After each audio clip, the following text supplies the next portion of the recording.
అందరికీ జై శ్రీరామ్. 5,00,000 అప్పు వేరే అతనితో తీసుకున్నాడు. అంటే తెలిసిన అతనే. పక్కనే ఉంటారు.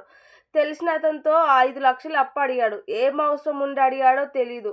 తన అవసరాని కోసము తెలిసిన అతన్ని డబ్బులు అడిగేసరికల్లా సరేలే అని అతను కూడా ఇచ్చాడనమాట. భరోసాతో ఎంతో నమ్మకంగా ఇస్తాడుగా తిరిగి అనేసి అయితే అతని అవసరానికైతే అడిగినెంబడే 5,00,000 ఇచ్చాడు.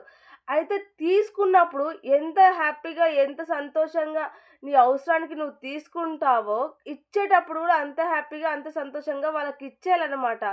తీసుకునేటప్పుడు మంచిగా తీసుకుంటారు. తిరిగి ఇచ్చేటప్పుడు చాలామంది అంటే కొంతమంది ఇలా చేస్తున్నారు. అసలు ఇవ్వట్లేదనమాట. డబ్బులు ఇవ్వక ఇలా ఇసికిస్తా ఉంటారు.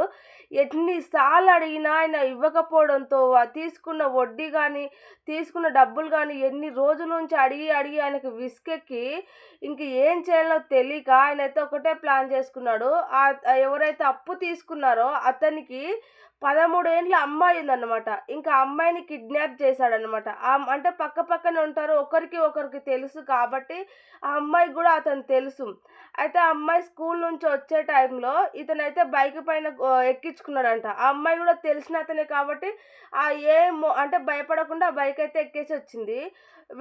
అంటే వాళ్ళ ఇంటికి వెళ్ళే రూట్ కాకుండా వేరే రూట్కి వెళ్ళడంతో ఆ అమ్మాయికైతే డౌట్ వచ్చి భయపడి ఏడ్చిందనమాట. ఏడ్చడంతో ఆ అమ్మాయి వాళ్ళ డాడీకి ఫోన్ చేసి, నువ్వు నా దగ్గర తీసుకున్న 5,00,000 నాకు తిరిగి ఇస్తేనే నీ కూతుర్ని ఇంటికి పంపిస్తాను, లేదంటే చంపేస్తాను అని చెప్పేసి బ్లాక్మెయిల్ చేశాడనమాట. నిజంగా అతను ఆ డబ్బుల కోసము అంటే డబ్బులు తిరిగి ఇస్తాడనే నమ్మకంతో చేశాడో, ఎందుకు తీసుకెళ్ళాడో తెలీదు కానీ నిజంగా అప్పు ఇచ్చింది ఇతను, తీసుకుంది అతను. మధ్యలో పిల్లలు ఏం చేయలే. కానీ పిల్లలను తీసుకుపోయి ఇలా బ్లాక్మెయిల్ చేయడం మాత్రం 100% తప్పు. ఎందుకంటే ఆ పిల్లలకి ఎలాంటి సంబంధం లేదు కాబట్టి ఆ పిల్లలను బ్లాక్మెయిల్ అంటే ఆ పిల్లల్ని అడ్డం పెట్టుకోకూడదు. నాకు తెలిసి బహుశా వాళ్ళ కూతురుని తీసుకపోతే ఆ భయంతోనన్నా తిరిగి నా డబ్బులు నాకు ఇస్తాడేమో అన్న ఆలోచనతో తీసుకెళ్ళాడేమో అనిపిస్తుంది. నిజంగా అతను ఏదో చెయ్యాలి, చేస్తాను అనుకుని చేసేవాడే. నిజంగా ఆయనకు వేస్ట్ క్యారెక్టర్ ఉంది, నిజంగా అలాంటి వాడు అనుకుంటే ఎప్పుడో చేసేవాడు అనుకుంటున్నా. కానీ జస్ట్ భయపడియడానికే భయపట్టిస్తే తిరిగి తీసుకొచ్చి నా డబ్బులు నాకు ఇస్తాడు అనేసి తీసుకెళ్ళాడేమో అని నాకైతే ఒక 1% అనిపిస్తుంది. ఎందుకంటే అమ్మాయిని ఏం చేయకుండా అతనికి ఫోన్ చేసి, నీ కూతురు నా దగ్గరే ఉంది, నాకు డబ్బులు ఇవ్వాలి అని, అంటే డబ్బులు ఇస్తే ఇస్తాను లేదంటే చంపేస్తానని బ్లాక్మెయిల్ చేశాడనమాట.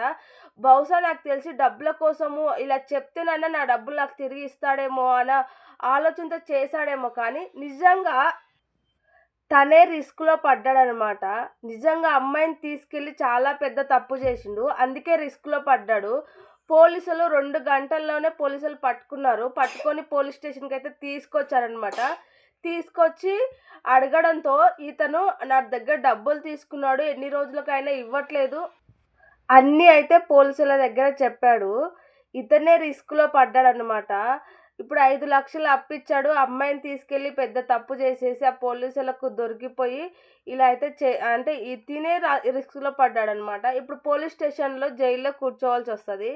అందుకే ఇప్పుడు ఎవరికైతే డబ్బులు ఇచ్చారో వాళ్ళతోనే మీరు తెలుసుకోవాలి, వాళ్ళనే నిలదీయాలి. లేదు అంటే పోలీస్ స్టేషన్కి వెళ్ళి ఇలా నేను అవసరానికి డబ్బులు ఇచ్చాను అని పోలీసులతో చెప్తే వాళ్ళనే ఇప్పించేవాళ్ళు. లేదంటే ఊర్లో పంచాయతీ పెట్టి ఇన్ని రోజులు అంటే డబ్బులు ఇచ్చాను, చాలా రోజులైంది, చెప్పిన టైం కూడా గడిచిపోయింది, ఎన్నిసార్లు అడిగినా పట్టించుకోవట్లేదు, ఇవ్వట్లేదు అనేసి వాళ్ళతో చెప్పి డబ్బులు ఇప్పించుకునే ప్రయత్నం చేయాలి. కానీ ఇట్లా ఏం తెలియని పిల్లలను తీసుకొని బ్లాక్మెయిల్ చేస్తే నీ డబ్బులు నీకు రాకపోవడంతో పోయి జైల్లో కూర్చుంటారు. అందుకే ఇలాంటి పిల్లలను అడ్డం పెట్టుకొని బ్లాక్మెయిల్ అయితే అసలు చేయకండి ఎవరు.